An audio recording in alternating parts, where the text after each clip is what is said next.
I like Pimp Daddy. So, where was Rabbs during the summer of '69? Were those the best years of your life? Playing that old six-string, young and reckless. I didn't understand that question. Needing to unwind. I guess nothing can last forever. It's a Brian Adams song. Why would you bring that up? I couldn't understand why that... I was just listening to the Brian Adams song, Summer of '69. Oh, and it just like made its way. What you were like listening to it was like. Well, I was studying Torah. Oh my God! I was trying to figure out like what the '69. Summer of '69. I remember the summer of '69. Playing that old six-string. I watched them land on the moon that summer. Yeah. I was playing with my Hot Wheels at the time. What were you doing that day? I was like 3 years old, so it's not clear to me. That was I actually wrote about that summer in my book. My family took a vacation to Canada, and my Little League team was in the playoffs, and I had to miss it because my family wanted me to go to Canada with them, and I missed the playoffs. What is your favorite boy band? I don't have one, and I'm not afraid to say it. I like Libera. They have voices like angels. Oh, you know what? I like the here. I don't know if this counts. Mm-hmm.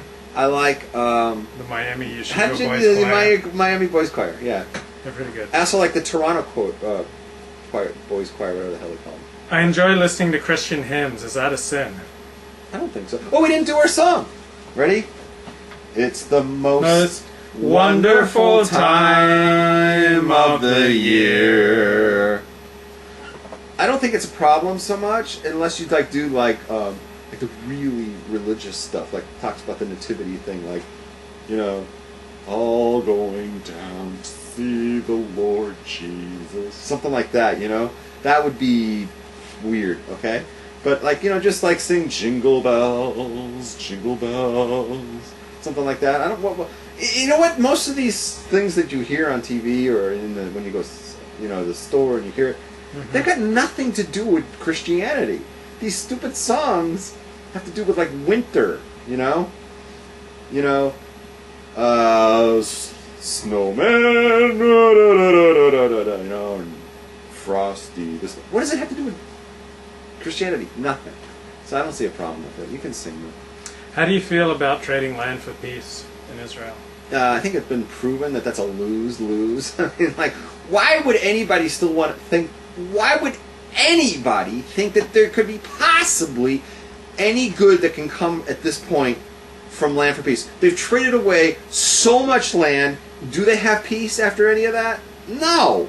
So why would you think that it would suddenly be different? How many times do you have to fail at something before you realize there's no success in it?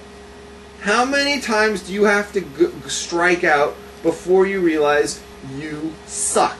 The answer, my friend, is blowing in the wind.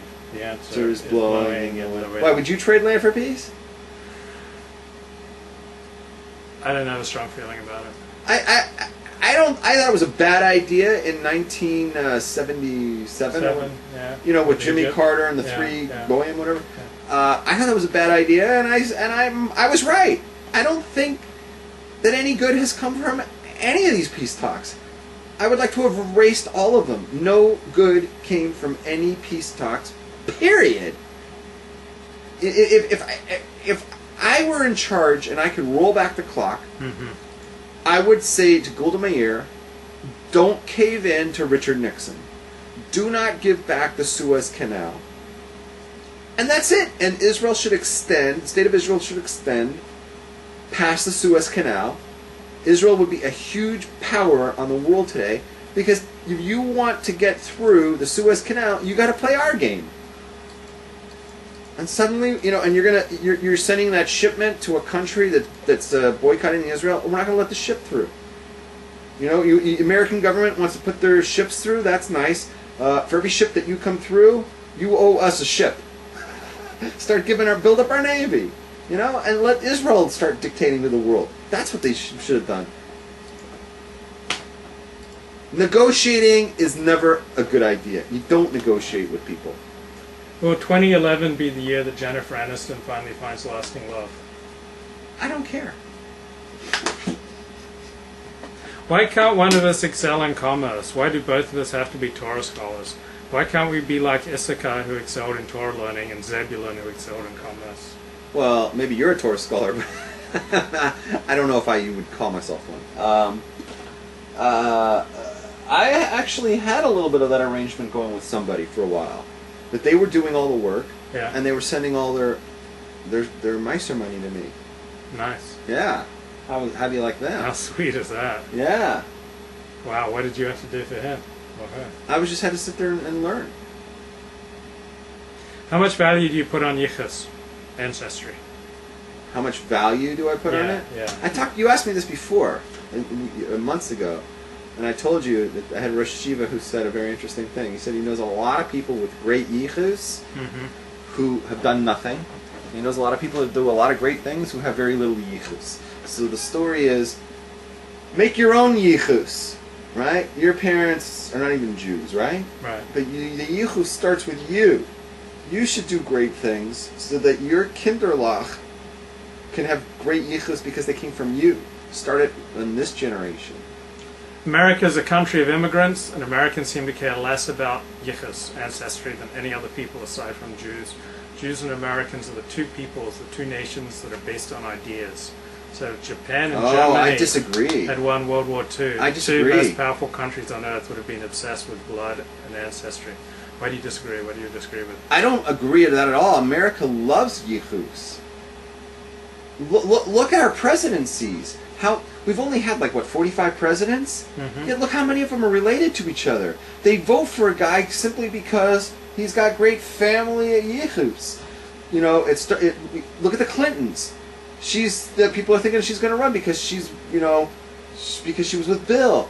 Bush 1, Bush 2. Barack Obama. His yichus sucks, man. They're done. Don't even. He's president of the United The States. Roosevelts. FDR was from Teddy. Look at the Harrisons, right? The Adams family. Not to be confused with the Adams family. You know, America. The Kennedys, for crying out loud. Could you think of a more royalty than the Kennedys?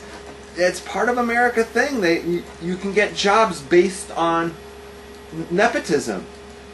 You know, look at the federal government. There's so much nepotism. You know, look at NASA. Here we're going to talk about my nephew. My nephew got to work for NASA because his mom works for NASA. Right? I saw a lot of this. There's a lot of nepotism all over the federal government. We are in a country that loves yichus. Well, so much for that thought. Let's bring up some of the stuff from the chat room. Unless there's stuff left. Oh, Joe Kennedy was banging away at Hollywood starlets back in the day, according to the sheriff. Who was Kennedy? Kennedys had yichus, and old Joe Kennedy was banging away at the Hollywood starlets. I've heard that too, yeah. Sheriff complains he can't tell the difference between a Persian and a Syrian Jew. Well, it's simple in LA because there really aren't that many Syrian Jews. They're all Persians. You know how you can tell? Like Paula Abdul's Syrian. Right? But the Persians here in LA, they all have that voice. Right. It's like that, right? Because they're like near India. Syria is not near India. So they're going to sound more, Arabic, right? They're going to sound more Arab, but you got to get them to open your mouth. Get them to talk so you can hear the accent. Because the Persian accent is not at all like the Arabic accent. So the different tribes of Israel seem to have different missions. How about, would this apply to the wider world? Maybe the different races and the different religions in the world each have a different mission. I think it's first let's start with just the tribes.